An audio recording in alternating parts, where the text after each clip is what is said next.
This is Revelations.Unveiled.Detroit.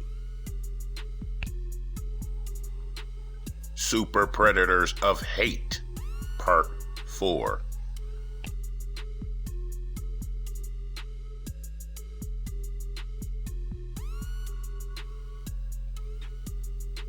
Timothy Kaufman has spent his whole life in New York. At 66, he had held all kinds of jobs, from promoting concerts to finding work for poor teens. Lately, he had taken to Twitter, proudly posting photos of himself with celebrities or tributes to fallen stars. Standing in line waiting to vote, he wrote under a selfie he tweeted on Election Day, "I love America." Unmarried and childless, he lived in a modest room at the Barbara Hotel on West 36th Street, where most of his neighbors were recently homeless. He was sometime mistaken for homeless himself, collecting cans from the trash to pay for trips to Washington, where he enjoyed attending congressional hearings. He was picking up cans when Jackson spotted him shortly after 11 p.m. on the first day of spring, hunched over a plastic bag on 9th Avenue, half a block away from his home. Jackson sank the sword into his unsuspecting victim's back. But Kaufman, who had been nicknamed Hard Rock as a young man in South Jamaica, Queens, for his boxing ability, fought back with the strength that surprised his attacker. Jackson pulled the sword out and stabbed him again in the chest so hard that the tip went through him and broke on the sidewalk. "What are you doing?" Kaufman asked, Jackson would later tell police. In a city of thousands of security cameras, only one captured the struggle. The murder reduced to two dark shapes reflected in the murky water of a Manhattan bike lane. As Kaufman stumbled into the police station, Jackson zigzagged through the city, stopping at a McDonald's bathroom where he tried to wash the blood off his clothes. He made his way to Washington Square Park, where he pulled the damaged sword from his pants and dropped it into a trash can.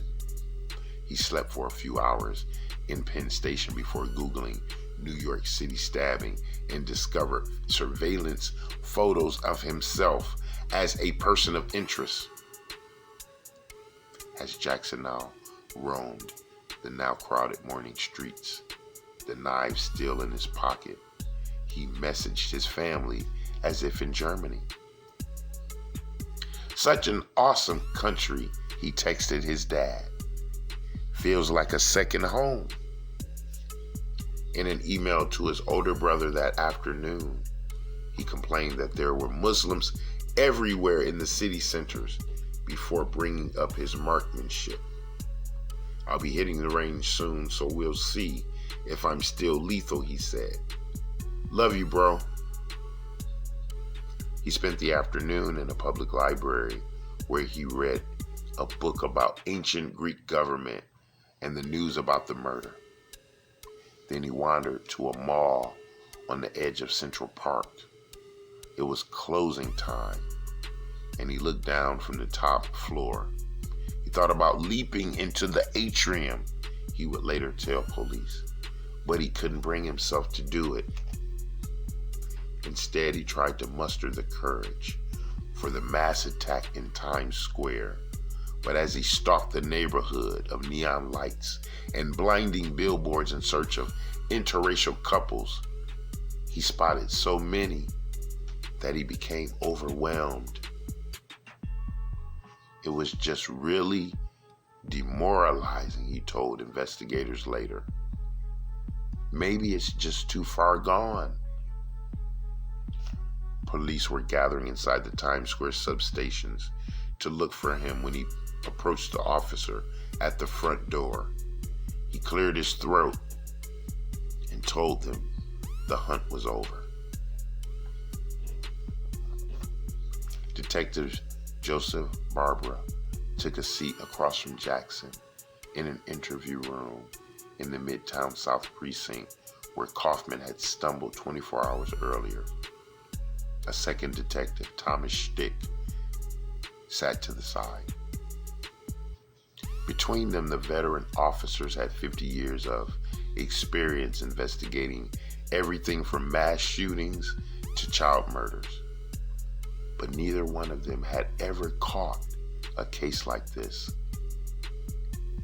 "I know you want some coffee," said Barbara, the last word soaked in a Staten Island accent. Barbara called Jackson bro and complimented his boots, anything to establish a bond and get him talking. The detectives had no idea if Jackson would confess, let alone why he might have committed the crime.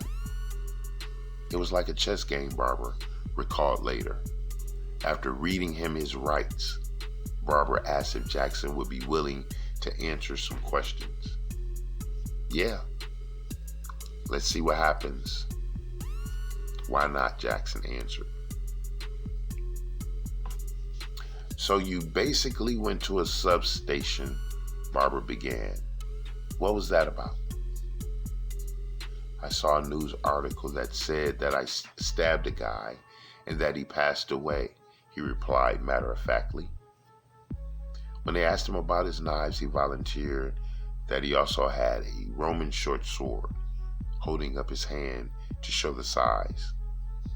"A Roman short sword?" Barbara repeated, trying hard to hide his disbelief. "Straight blade," Jackson explained. "Stabber." He said he had thrown the sword away because it had bent on the pavement. "When did you hit that on the pavement?" Stick probed. I guess the third or fourth time I stabbed him," Jackson said. For the next 5 hours, over buffalo wings and a glass of milk, Jackson told them everything.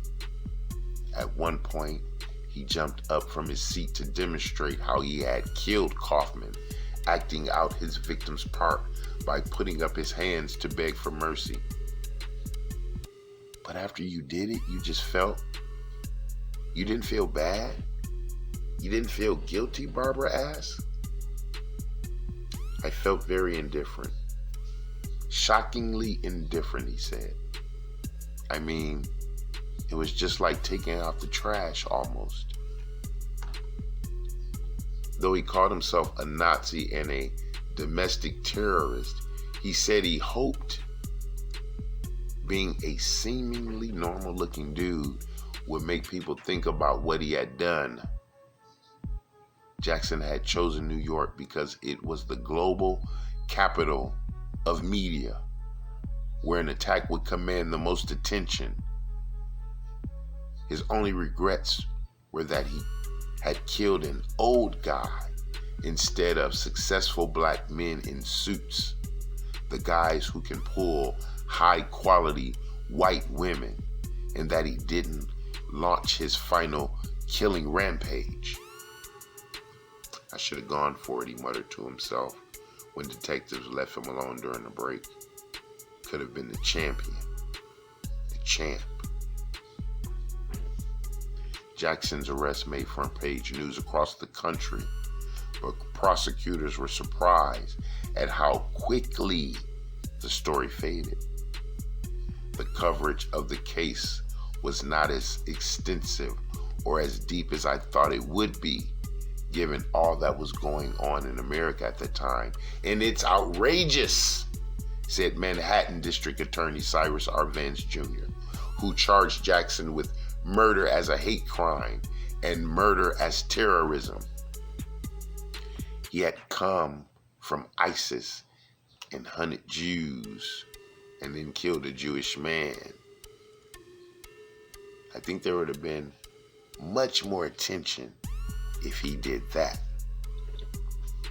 2 months after Donald Trump's inauguration, the nation was still trying to understand the so-called alt-right wave that helped propel him to office. it would be another 5 months before hundreds of white supremacists and neo-Nazis descended upon Charlottesville for the Unite the Right rally, a gathering that would end in violence and expose the alt-right for what it really is. In online chat rooms, white supremacists hailed Jackson as a hero, but others mocked him for killing just one person. From his cell on Rikers Island, Jackson initially planned on going to trial. It would be a chance for him to broadcast his message to millions of people. But over the phone from their home in Baltimore, his mother begged him not to, according to Daphne Uren, the lead prosecutor. Uren, whose paternal grandparents were killed in the Holocaust, found herself prosecuting a modern-day Nazi. That was beyond my wildest dreams, she said, adding that it would have been karmic to put the same murderous ideology on trial. Instead, after his parents pulled funding for his attorneys, Jackson finally agreed to plead guilty. 2 years after the murder, he was sentenced to life without parole. In court that day was Detective Barbara, who no longer had to hide his disgust at Jackson. I wanted to see him, Barbara said, because of what the case was about, what he wanted to do here in New York. Detective Schick considered the crime a window into the growing problem of white supremacy in America. We need to know where this train of thought is coming from, how it's being perpetuated in these hate groups, he said. It's the same thought pattern used back then by the Ku Klux Klan.